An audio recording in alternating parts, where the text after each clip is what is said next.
Assalamualaikum warahmatullahi wabarakatuh. Saya Fatin Habibah dengan NIM 20010303076, kelas 4B Humas akan menjelaskan tentang pentingnya pendidikan karakter. Tujuan pendidikan.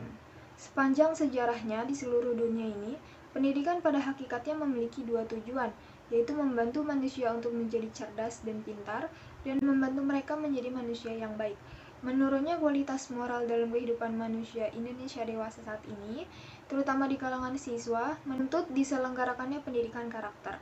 Sekolah dituntut untuk memainkan peran dan tanggung jawabnya untuk menanamkan dan mengembangkan nilai-nilai yang baik dan membantu para siswa membentuk dan membangun karakter mereka dengan nilai-nilai yang baik.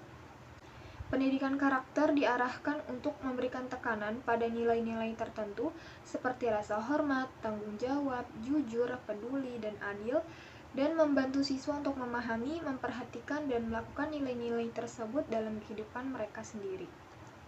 Nah, teman-teman, apa yang kalian ketahui tentang karakter sih? Nah, jadi kata karakter itu berasal dari bahasa Yunani karasein yang berarti melukis, menggambar. Seperti orang yang melukis kertas, memahat batu atau metal. Berakar dari pengertian yang seperti itu, karakter kemudian diartikan sebagai tanda atau ciri yang khusus. Dan karenanya melahirkan suatu pandangan bahwa karakter adalah pola perilaku yang bersifat individual keadaan moral seseorang. Karakter yang baik berkaitan dengan mengetahui yang baik, mencintai yang baik, dan melakukan yang baik. Ketiga ideal ini satu sama lain berkaitan. Aristoteles mendefinisikan karakter yang baik sebagai tingkah laku yang benar. Tingkah laku yang benar dalam hubungannya dengan orang lain dan juga dengan diri sendiri. Di pihak lain, karakter dalam pandangan filosof kontemporer seperti Mikhail Novak adalah campuran atau perpaduan dari semua kebaikan yang berasal dari tradisi keagamaan, cerita, dan pendapat orang bijak yang sampai kepada kita melalui sejarah. Lalu kita juga perlu alasan pendidikan karakter itu seperti apa. Jadi menurut Likona ada 7 alasan mengapa pendidikan karakter itu harus disampaikan. Yang pertama, cara terbaik untuk menjamin anak-anak atau siswa memiliki kepribadian baik dalam kehidupannya. Yang kedua, cara untuk meningkatkan prestasi akademik. Yang ketiga, sebagai siswa tidak dapat membentuk karakter yang kuat bagi dirinya di tempat lain. Yang keempat, persiapan siswa untuk menghormati pihak atau orang lain dan dapat hidup dalam masyarakat yang beragam. Yang kelima, berangkat dari akar masalah yang berkaitan dengan problem moral sosial seperti ketidaksopanan, ketidakjujuran, kekerasan, pelanggaran kegiatan seksual, dan etos kerja yang rendah. Yang keenam, persiapan terbaik untuk menyongsong perilaku di tempat kerja. Yang terakhir, pembelajaran nilai-nilai budaya yang merupakan bagian dari kerja peradaban. Lalu kita akan membahas apa itu pendidikan karakter. Secara sederhana, pendidikan karakter dapat didefinisikan sebagai segala usaha yang dapat dilakukan untuk mempengaruhi karakter siswa. Terdapat 6 tahap yang harus dilalui dalam rangka mencapai tujuan-tujuan pendidikan moral. Yang pertama, moral awareness atau kesadaran moral.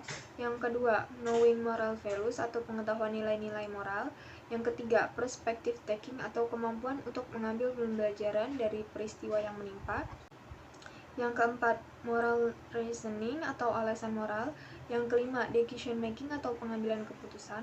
Yang terakhir, self-knowledge, mengetahui diri sendiri atau mengukur diri sendiri.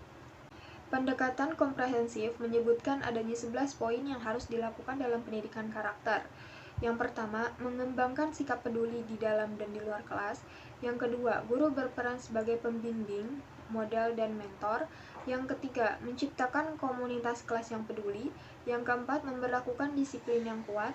Yang kelima, menciptakan lingkungan kelas yang demokratis. Yang keenam, mengajarkan karakter melalui kurikulum. Yang ketujuh, memperlakukan pembelajaran kooperatif. Yang kedelapan, mengembangkan suara hati, mendorong dilakukannya refleksi moral. Yang kesembilan, mengajarkan cara-cara menyelesaikan konflik. Yang kesepuluh, menjadikan orang tua atau wali dan masyarakat sebagai partner dalam pendidikan karakter. Yang kesebelas, menciptakan budaya karakter yang baik di sekolah.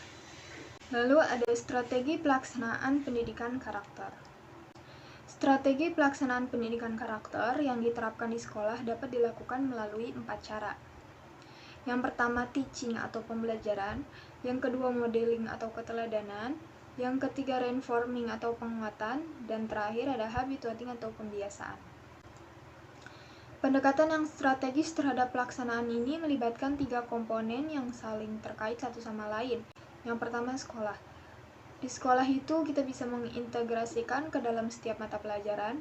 Yang kedua keluarga, yang ketiga masyarakat. Sekian presentasi dari saya, kurang lebihnya mohon maaf. Wassalamualaikum warahmatullahi wabarakatuh.